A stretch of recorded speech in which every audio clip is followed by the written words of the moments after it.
Hey, everybody, it's Matt Robinson, and welcome to, oh, whoops, I want to do it with my glasses off. Start again. Hey, everybody, it's Matt Robinson, and welcome to the latest edition of Matt Robinson's The Writer's Block on the Soup Network. And I am thrilled to have one of my oldest friends, colleagues, and fellow authors, Dr. Bruce Cohen, today. Bruce received his bachelor's degree in pre-physical therapy and psychology from Rutgers, his master's in clinical exercise physiology from Northeastern, and completed a PhD in exercise health and sports psychology at Temple University in Philadelphia. He has consulted on the development of wellness and fitness programs for the United States Public Health Service and published research with the Department of Defense into the psychosocial and psychological aspects associated with health and fitness, as well as mental and physical optimal performance. He is a certified exercise physiologist and strength and conditioning specialist who I have trained with personally, and I can sing his praises loudly. Many decades of experience in wellness, fitness, sports, and performance coaching. And a lot of that went into this wonderful book called Excusercise: Inexcusable Exercise Excuses for Not Exercising, which offers practical and actionable advice for people who find it difficult to fit fitness in their lives, providing strategies to overcome the excuses we all make. I am happy and thrilled and honored to have Bruce here on the Writer's Block. Welcome, Bruce. Thanks, Matt. Glad to be here. Glad to see you again. Thank you. So what first got you interested in fitness and health? It has been a lifelong pursuit. I participated in all kinds of physical activity, sports as a kid, and particularly in college, high school and college, and after that. And it has turned, I guess the idea was to sort of find a career in it, because I originally was pre-med and decided I didn't want to go to school for that long. As it ends up being, I ended up going to school that long anyway, between getting a master's and then a doctorate. But I was able to parlay, my interest in sports into, the physical activity aspect, which was looking at how to improve people's performance and health. But started out with the physiology, and then I added the psychology later on, the psychosocial to be more exact, because the reasons were that people were not really adhering compliant to exercise. Like we said, you exercise 3 times a week for X amount of time, you can get all these wonderful benefits. But of course, it's the psychosocial reasons and the perceived barriers or the excuses as to why people are not exercising that has led me to pursue more degrees and actually the orientation of the philosophy that I use with my clients.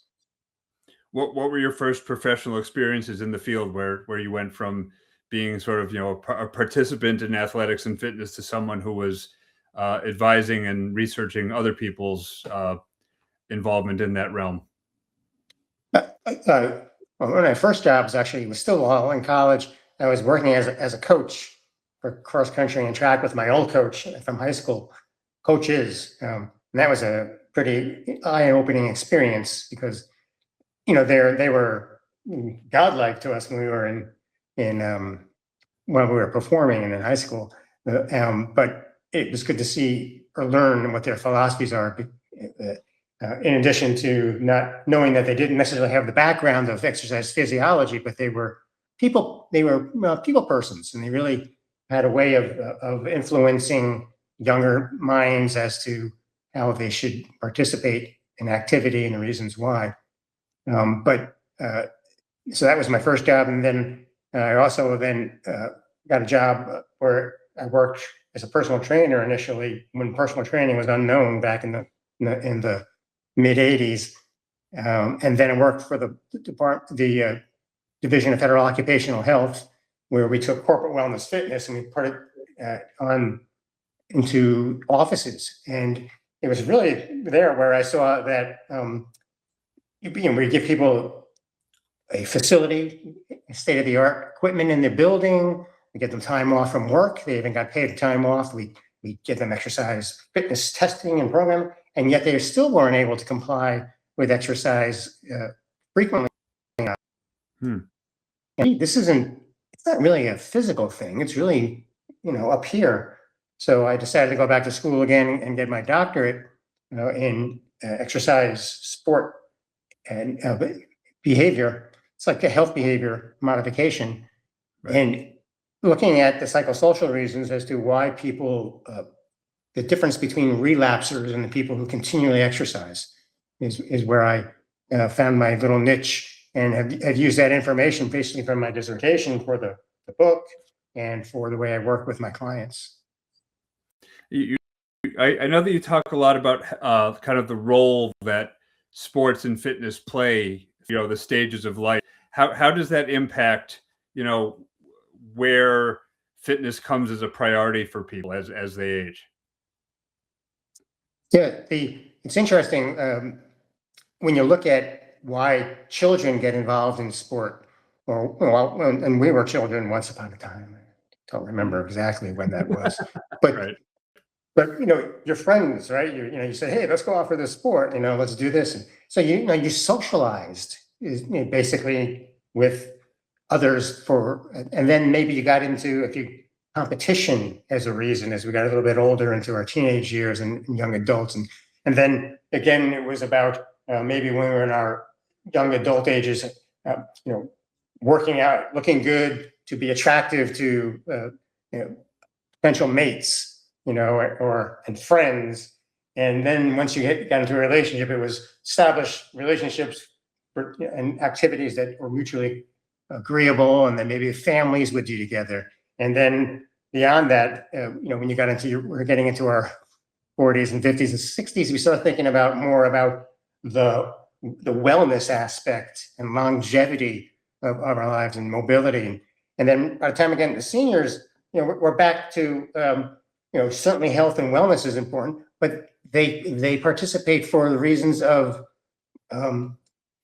like you did when you were a child again. You want to socialize with people and be together with people. And Right. So it kind of has this full circle lifespan in terms of the activities. But what has happened is that you've accumulated over the course of your life now more reasons to exercise instead of it just being one reason.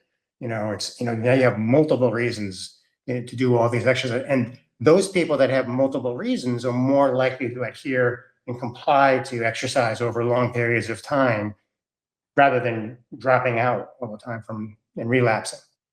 Right. And also multiple opportunities. You talk about like having the spokes, right? Like the more different activities you're willing and able to do.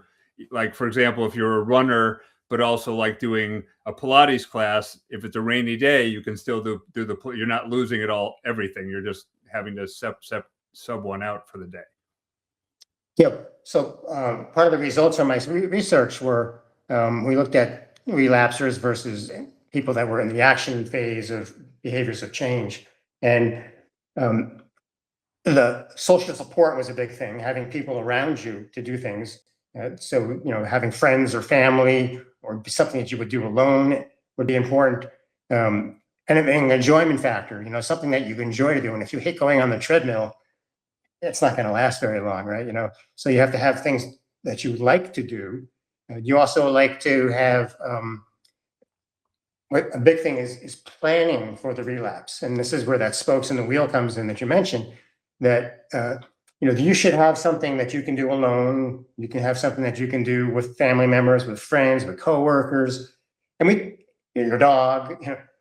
It's not necessarily you have to go to the gym. I mean, these are all physical activities. I mean, it could be cornhole in the backyard. It could be shooting baskets and playing in a league.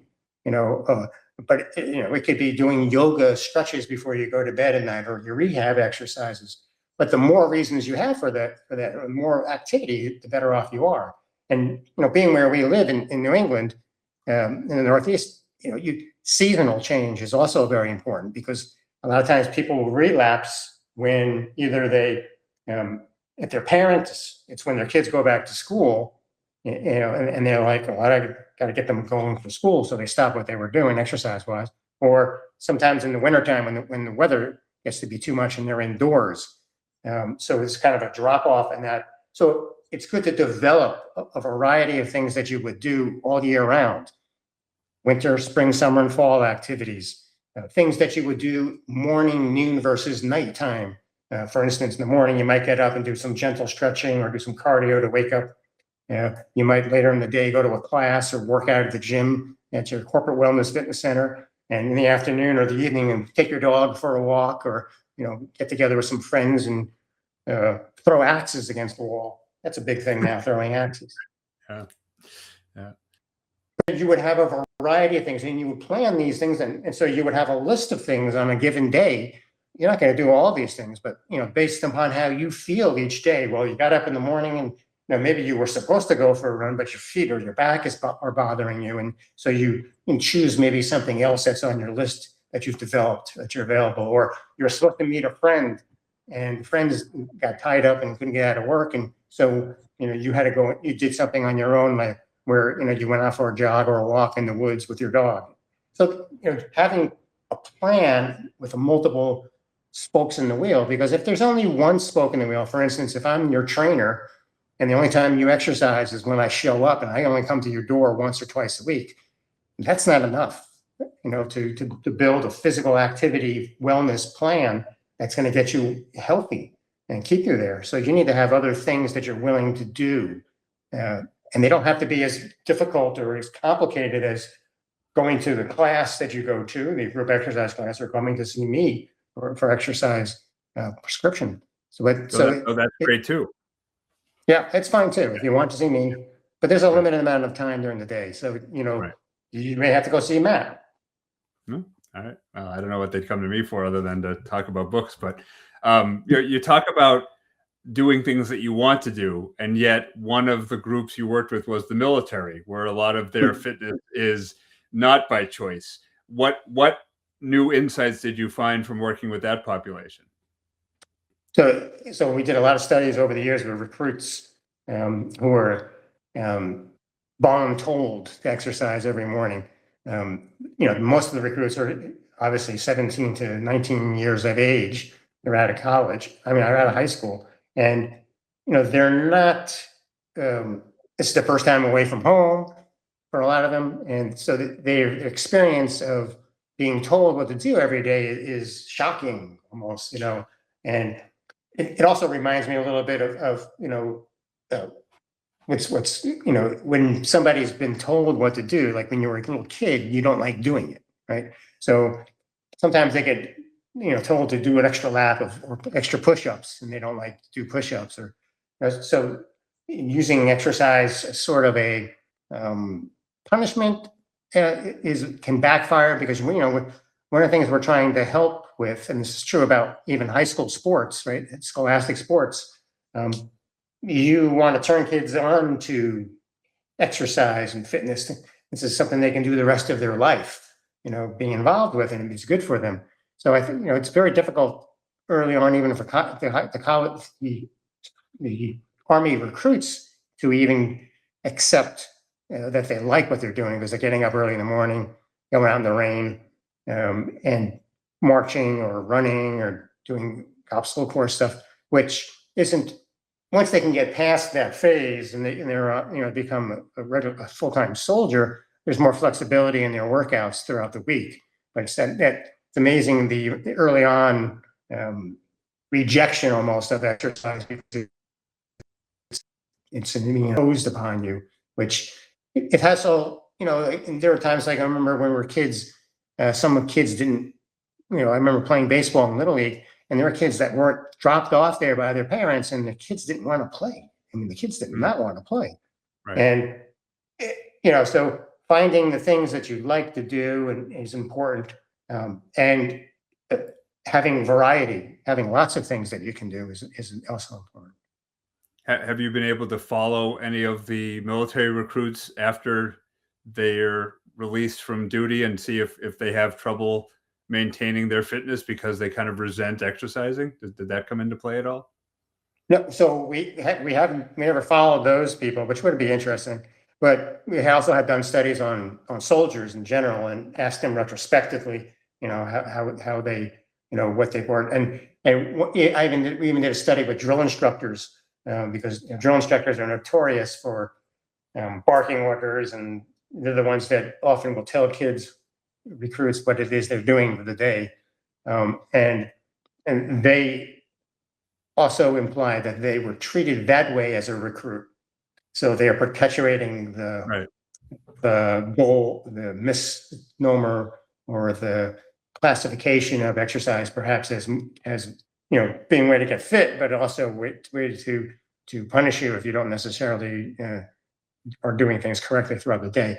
That's a tough message to get across to people. To maybe they could use other avenues to not mention that exercise is a punishment.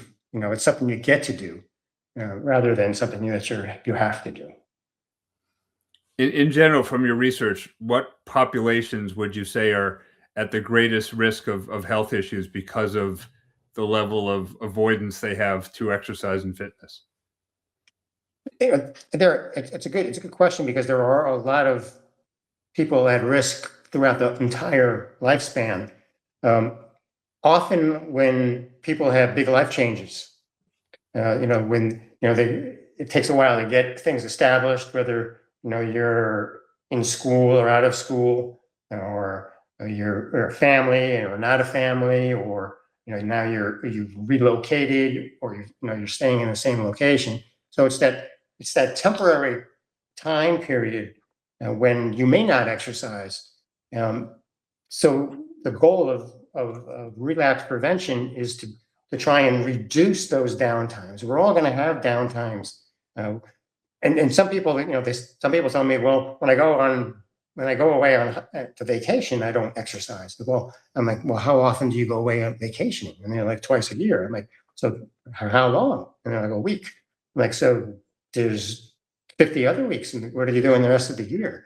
Right. So, but there are times when you are doing something, and then the change of seasons come for school, for parents, and they're now running around taking care of the kids all with stuff after school as well as going to school. So it becomes disruptive.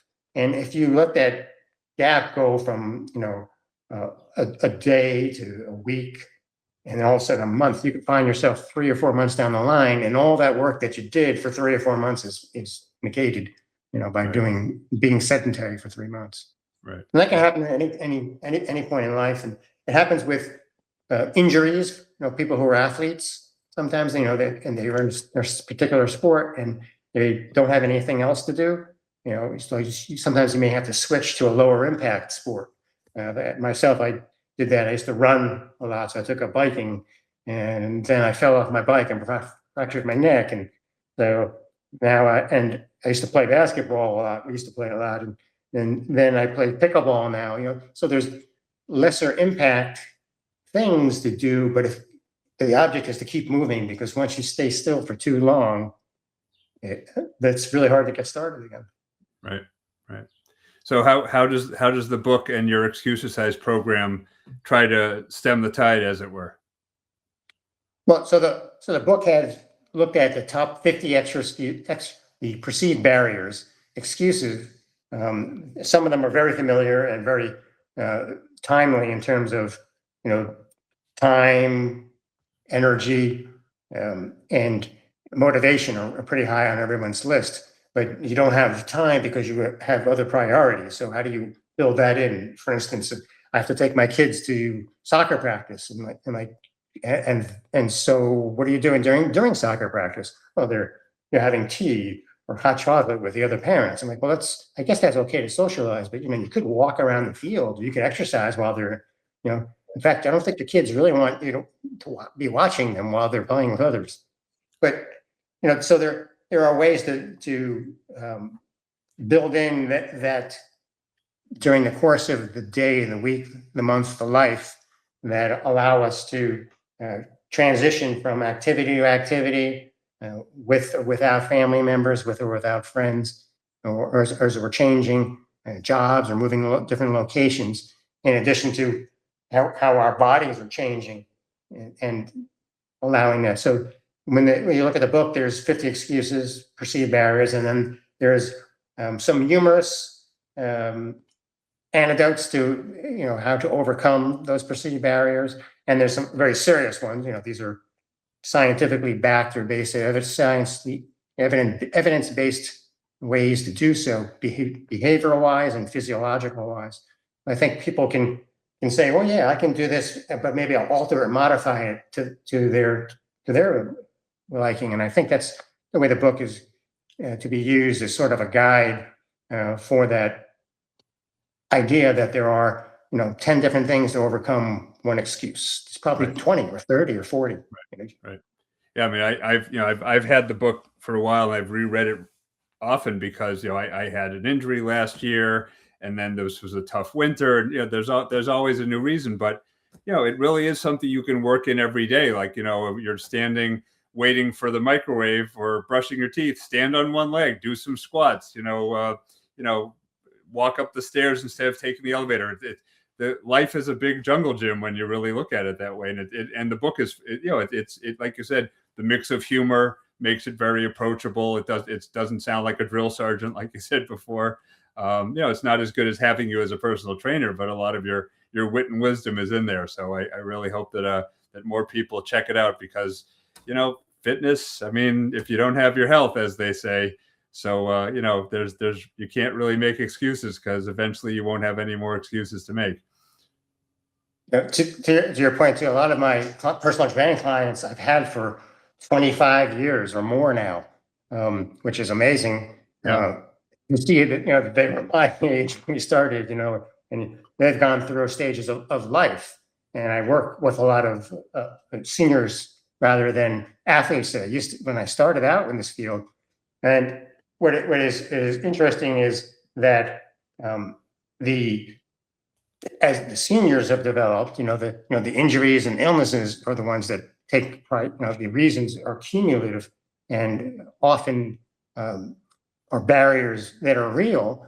They're all barriers that are real. Even psychological ones are real to you, and you need to take a look at ways to overcome it and try a bunch of different things.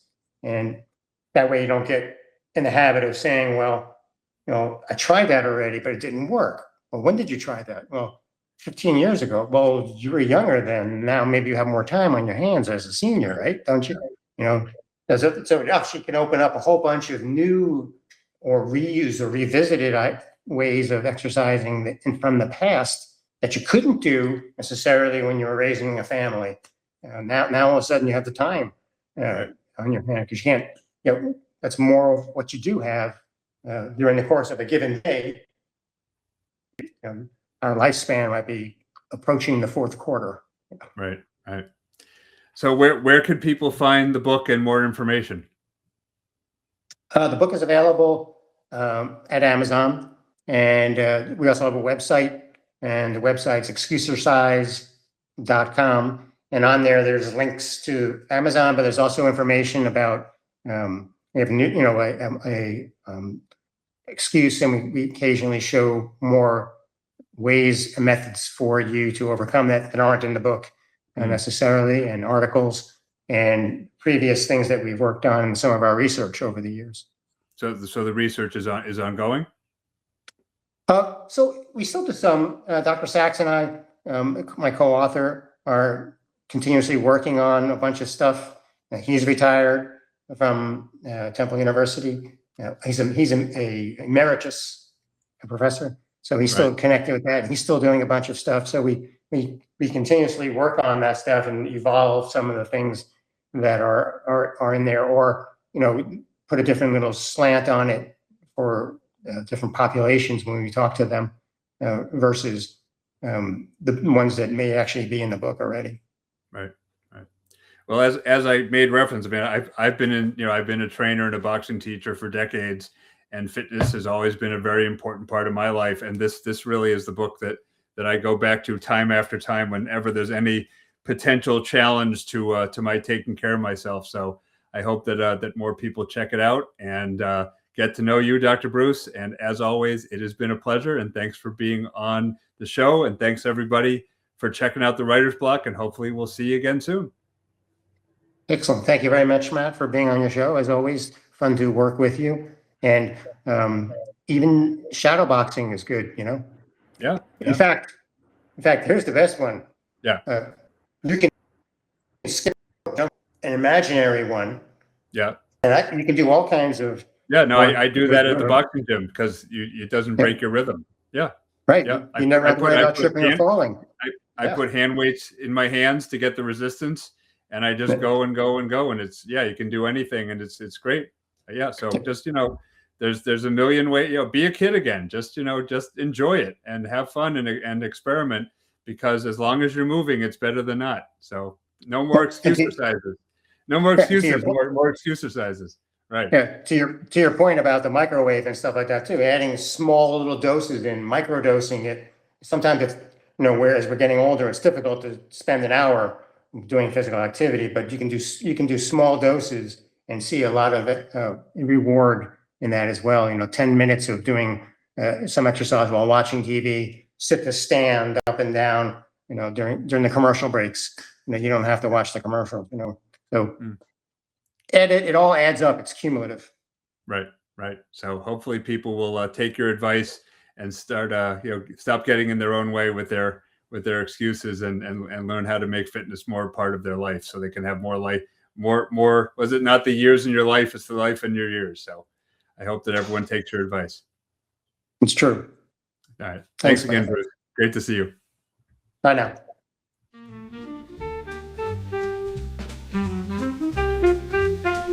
Thank you.